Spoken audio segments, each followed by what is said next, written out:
There's no such thing as no way out, but that final option is never pleasant.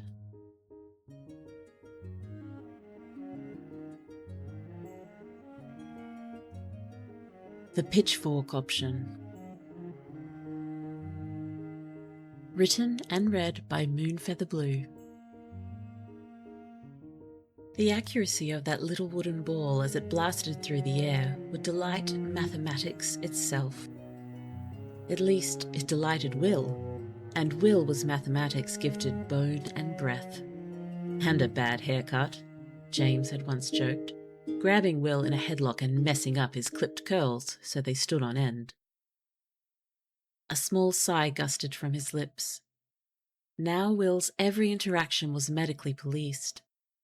Such rough shows of affection, most all shows of affection really, were a thing of the past. "Nice shot," Will said, mostly to himself, as shouting would be a grave mistake. "That's a swing for the books." 8 panting polo players pursued their spherical target, mallets hefted high. Sweat poured off their horses, and chunks of dirt flew as hooves tore pure destruction in divots through the once pristine field. An even heartier thunk raised a cheer as a blur of white sailed through the goalposts. From his armchair on the patio, Will squinted. His eyesight was not what it had been 9 months ago. But the leaden weight of his limbs felt almost lighter, and a smile tweaked the corners of his lips at the pleasing arc the ball drew through the air. Almost a bell curve. A silhouette danced with glee in the saddle. Who was it who had scored? Will had been too preoccupied with trajectory and angles to process. The player thrust their mallet skyward, braying victorious laughter over their opponent's groans as their teammates thumped them on the back. The tidy row of spectators perched along the edge of the field waved madly. "James! James! James! Nice one, old chap!" It was James. Of course. Will fumbled for the air horn in his lap, a gift from his friends to express enthusiasm at a distance. But before he could squeeze the bulb, a mechanical rumble shook the air overhead, its intensity building until it vibrated in Will's chest and drowned out any thought of celebration. Will's every muscle fibre tensed. His gaze shot skyward, breaking the cloud cover, fluffy white cumulus edged in brilliant sunlight. The source of the propellers soon cut through the fluff. Bombers. 9 of them soared northward over the estate. Beside him, porcelain rattled against silver, and Lottie's high-pitched cry dragged Will's attention from the sky. He raised a hand to steady the sandwich tray that trembled in her fear-weakened grip. Halfway there, Will reconsidered and let his unhelpful limb drop back to his armrest. Thankfully, Lottie set her tray down, though from a greater height than intended. "Oh no!" Perfectly stacked sandwich towers toppled. Garnish scattered. And Will grimaced. The rattle of tiny tongs as they jumped and rattled against the tray, metal on metal, sparking jarring parallels to machine guns. "So sorry, sir." Lottie straightened silverware with blanched fingers before peeping back at the sky. "But are they ours? Theirs?" "I'm not sure." Will couldn't make out the symbols emblazoned on their rudders. He tried comparing the planes with pictures of enemy crafts he'd seen in the papers, to no avail. Out on the field, the polo game had stalled. A dozen grim gazers turned to the sky, the once merry atmosphere drenched in the shadows of potential death. But the bombers flew on, taking their haunting silhouettes with them. Thank God. Will prayed they'd hear of no raids on the news. But, weak with relief, it was an achievement to be any weaker than he already was. Will's tightened muscles released, and he sank back into the supportive depths of his chair. The summer sunshine was cheerful, and his friends' renewed merriment invigorating. He was outside again for the first time in 9 months. Will had almost been enjoying himself until the stark reminder of war roared overhead. "Nasty fright those bombers give, eh? How's the patient?" James was the quickest of his friends and had the finest nose for lunch. He was the first to arrive on the patio, sitting up in the arm of Will's chair as he snagged a cucumber sandwich. Will shrugged. Fine, I suppose. He was alive, at least. Most soldiers who contracted tropical viruses died within a week. Will had his status as an officer and his family's wealth to thank for the swift response to his illness and a timely ship home from the Caribbean. Boredom is my chief complaint. If boredom's your problem, all right there, Lottie. James made a point of being a chivalrous guest and took poor Lottie's next platter, cold meats and cheeses. If boredom's your problem, he resumed, once he'd made space on the table, there's plenty of amusement to be had right here in your chair. Painting, poetry, formulating all your algebraic sweet nothings. The point of James's elbow met Will's ribs in a teasing but gentle nudge. You're a well-bred gentleman. Amuse yourself. I thought that's why you were here. I'm here for the refreshments, said James, his laugh jovial. And providing inspiration. What about clockmaking? Become a master craftsman. Well, said Will, with no tone whatsoever, I certainly have time to think about it. The pun was out before he could strangle it. Damn James and his terrible influence. The patio soon bustled with the estate's 30-odd lunch guests.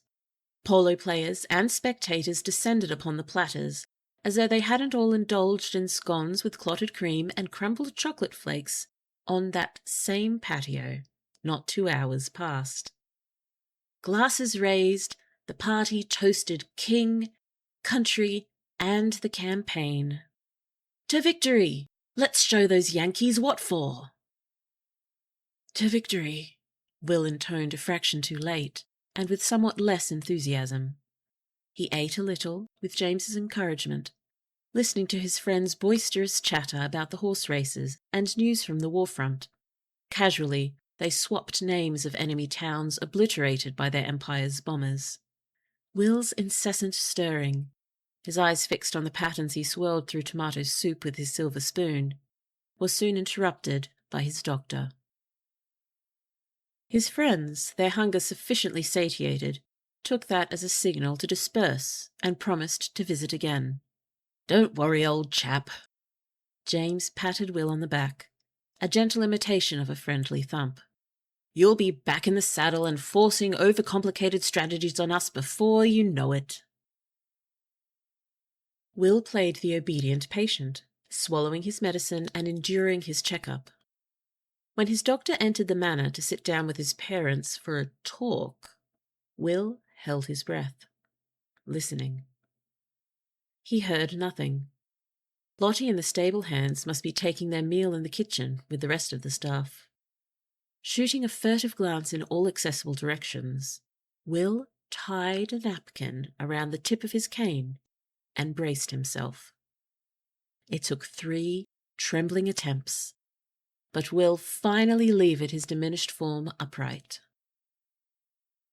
With measured steps, the clacks of his cane muted on the wooden patio and cobblestone paths, Will made the brief journey to the stables.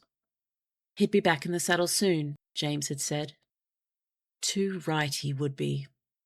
Will was through with being ill. A 10-minute ride. That was all he wanted. For 10 glorious minutes, Will would be normal again. His knees almost gave way as he stumbled through the stable doors, but He made it. Will let the visceral surge of triumph engulf him, euphoric, even as he slumped halfway down the stable's wood-panelled walls. He rested a moment, his eyes closed, and mind slotting values for his heart rate, pain, and exhaustion into a subconscious equation, calculating what energy remained to him. The results were not encouraging. Disgusted by their betrayal, Will banished the ugly numbers from his mind. But those next few empty moments were long enough for guilt to take root. This plan was lunacy.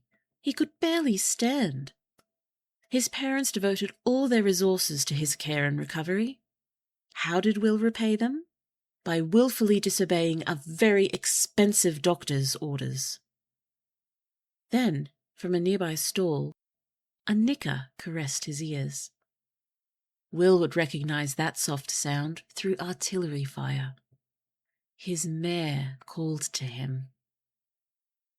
Will's heart hitched, pleasantly for once, as hundreds of golden afternoons alighted from his memory, of galloping headlong through the estate forests with James, the trails more familiar to Will than the manor's hallways. He almost felt the wind on his cheeks as they leapt a ditch, kicking up a spray of dirt and leaf litter. Could almost hear his own laughter, raw and real and free. Damn doctor's orders.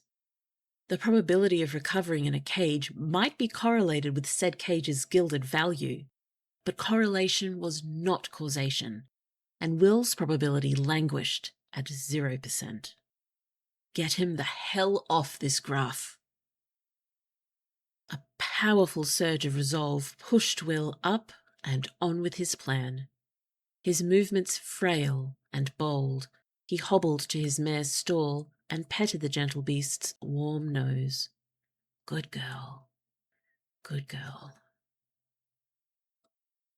Pressing his forehead against hers, Will breathed in her comforting scent, rose warmth and sweet, musty hay, before fishing half an apple from his pocket. His mare fast crunched the offered fruit out of existence. Will wiped the juice from his fingers and refolded his now sticky handkerchief down its perfect creases. Then a muffled moan stirred the quiet of the stables. Will frowned. No one should be here. But that was no despondent nicker or neigh. Someone, a person, was crying. Curious, Will took his cane and followed the sad sound, limping towards the back of the stables and a stack of old tyres, his favourite horse-jumping obstacle. Another sob broke from behind the sturdy stack. Placing a steadying hand against worn rubber, Will peered behind the tyres. A young man in uniform huddled in the narrow space between the stack and the wall, hauling deep, wet sniffs through his nose. He didn't notice his company straight away, but it took only seconds for Will to waver. His body, it seemed, had had enough, all strength deserting his limbs in protest. Releasing a light gasp, he fell against the tyre stack. His refuge discovered, the young soldier cried out and leapt to his feet. He clutched a pitchfork in his hands. Panting, his wet eyes pulled wide, he levelled the business end at Will's chest. "Stay back!" The soldier's shout pitched high in alarm. "I won't go back. You can't make me!" He made a frantic, jabbing motion at Will with his impromptu weapon, advancing a step. The young man's shoulders were vast, and his movements hectic. That combination was enough to knock a tyre from the stack askew and throw Will off balance again.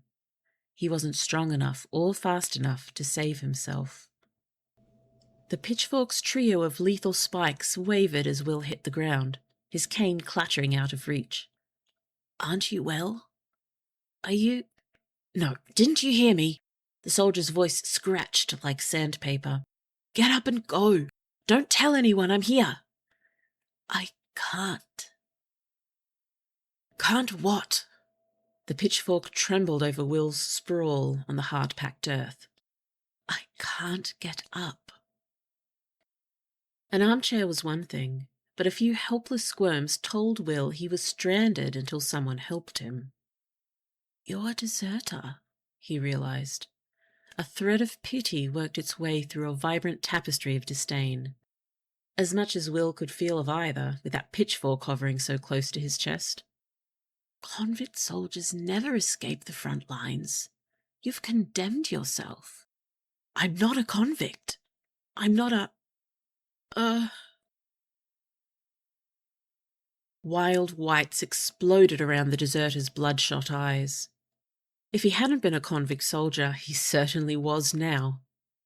Will didn't quite scoff, but he couldn't keep mild disbelief from infiltrating his voice. Did you honestly not consider the consequences of your... Don't give me that! His face now so pallid, Will might have gazed into a mirror. The deserter blathered down the length of his pitchfork. Condemned myself? I'm already condemned. Will bit his tongue. The man was clearly disturbed. Whatever the cause, there seemed little point in arguing with his logic. At least, not given Will's current position. Who are you? I can't go back. For another minute, all the deserter could do was murmur and wring reddened palms against the pitchfork's rough handle. But, amid the mumbled nonsense and his own floundering grip on consciousness, Will deciphered a name. Michael. Michael Forrester. War is an evil thing, said Will. He thought it best not to needle Michael or call him cowardly, not even when Will would have taken his place on the front line in exchange for his fully functioning body in an instant. But there's much still to be grateful for. Be thankful for your health. My health? Michael barked a laugh, near hysteria. Be thankful for your illness. Easy. Will threw up a defensive hand, bracing himself on the ground as best he could when Michael thrust the pitchfork within inches of Will's heart. Already strained, the organ fluttered in his chest, his shallow breathing racing as his vision splashed with stable-coloured blurs. Come his evening checkup, Will's doctor would have his head. Who are you? Just some spoilt lordling, the deserter spat. You know nothing. You've not seen what I've seen. I was there. Will's pride stung, precarious position be damned. Had I not fallen ill? 9 times they've sent me back to Boston. 9! Michael barreled on, undeterred by Will's attempt at protest, if he'd heard at all. Will steadied his spinning head.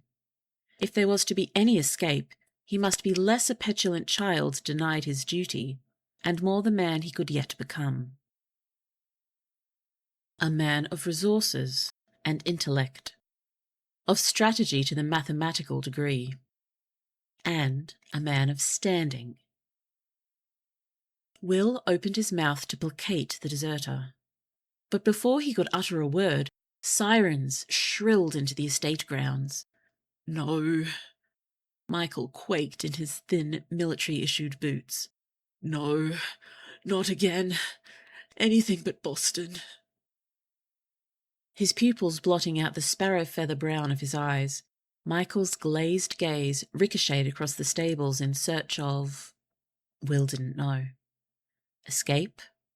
Salvation? Inspiration? He found nothing. What do I do? Oh, God! Haunted by ghouls and despair, Michael slumped against the tyres, one shaking hand pressed hard against his eyes. Then, slowly, he lowered his hand. You. His eyes fixed on Will, helpless on the stable floor. Then the young soldier's full lips parted in a numb, O of epiphany. Will imagined that was the face he himself wore when he stumbled upon a simple solution to a seemingly impossible equation. Will's light breath quickened. What had Michael realized? The next second stretched reality into eternity. Then, with terrifying speed, Michael flipped the pitchfork, driving its wicked prongs straight down. Wait! Stop! Will's breath crackled as he unwillingly estimated prong angles and lethal strike probabilities. But his cry was enough to jar Michael from mindless resolve, locking the man's muscles in a heaving statue. The pitchfork's gleaming points trembled an inch from their target. Not Will. Michael's own foot. Will matched the deserter, pant for pant. What nightmares had Michael lived for that pitchfork to be his only option? Perhaps he was right. Perhaps Will truly knew nothing. My family has connections with the War Office. My father's a Lord Councillor. Perhaps there's something I can do. Michael. Will said the young man's name. He kept his voice and his hand as steady as he was able. The hair-raising blare of sirens curved around the bend of the driveway. Will's vision narrowed to tunnels, blackened at the edges. He clung to the moments before he passed out, pure stubbornness, all that kept him alert. Please, help me up. Will reached out a hand to Michael. It shook in the narrow no-man's land that stretched between them. Michael didn't move, frozen in terror. The wailing shriek of military police trucks died as doors slammed open and shut. Search the grounds. Cummings, take the gardens. Jefferson, the stables.